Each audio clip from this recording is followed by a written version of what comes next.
I have never told anyone this, but a couple years ago, 2014, I used to work at a Thai restaurant that was right next to a Walmart.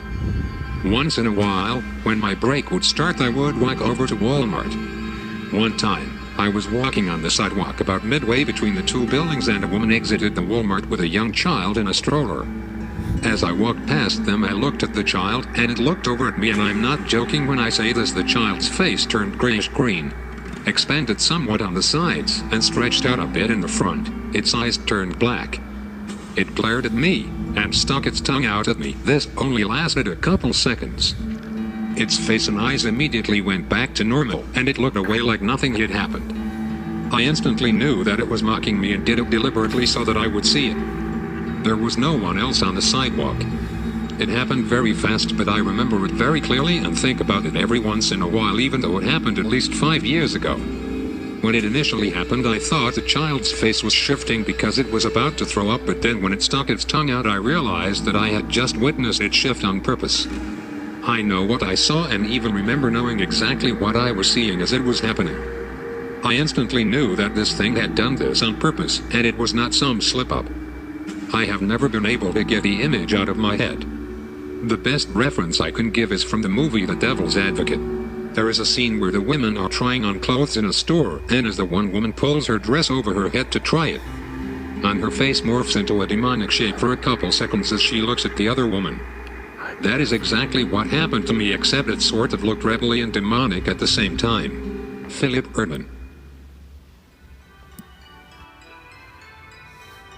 While changing my daughter in front of the open closet door, she kept looking around me and laughing. I asked her what was so funny. She said, "The man." To which I replied, "What man?" She then pointed at the closet and said, "The man with the snake neck." I turned around and nothing was there. I'm afraid to look into the history of my house to see if anyone hung themselves in the closet. At least she wasn't scared.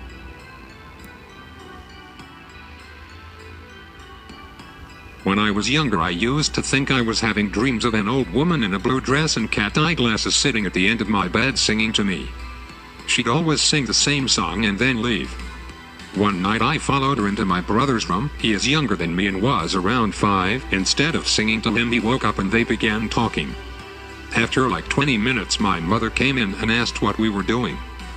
My brother said, "I'm just talking to the lady in the blue dress. She made us go back to bed." I woke up still thinking it was a dream. My mom told me the next morning she didn't want me sneaking out of bed anymore in the middle of the night to play with my brother. I asked her what she was talking about and she gave me her version of what she saw the night before. To this day I believe it was real, and that every night that old woman would sing to me. I get goosebumps just thinking about it. She stopped singing to me soon after that, though people in my family still caught my brother speaking to nothing on numerous occasions. A while later, an aunt came to visit from down south and refused to come into our house after seeing an old woman in cat glasses standing in the upstairs window. She came in asking who was upstairs, then freaked out when my mother told her no one and let her search the house. My family was very religious when I was growing up. One time we were in church, and they'd asked a few members to go to the front so they could pray for someone specific, to a small wooden railing, like a church pew with no seat. So my aunt had gone to the front and brought 5-year-old me with her. We closed our eyes and started singing, and lifted our hands in prayer, Pentecostal, and after about a minute I felt someone's hands touch mine, like flat against mine. I swayed my hands slowly from side to side, as I'd seen the adults do, and the person touching my hands followed along as normal. I thought it was the pastor's wife, who liked me and in general really liked all the children of the church. I was so happy she had chosen to pray with me that after a few minutes I decided to break prayer protocol and open my eyes to smile at her, but quickly realized it wasn't her. It wasn't anyone. I looked from side to side to see if maybe the person had moved on to pray with someone else, but everyone else was doing their own thing. There was no one else there, but I distinctly felt someone's hands touching mine. I know I wasn't mistaken. I mean, you would be able to tell if someone placed their hand in yours, right?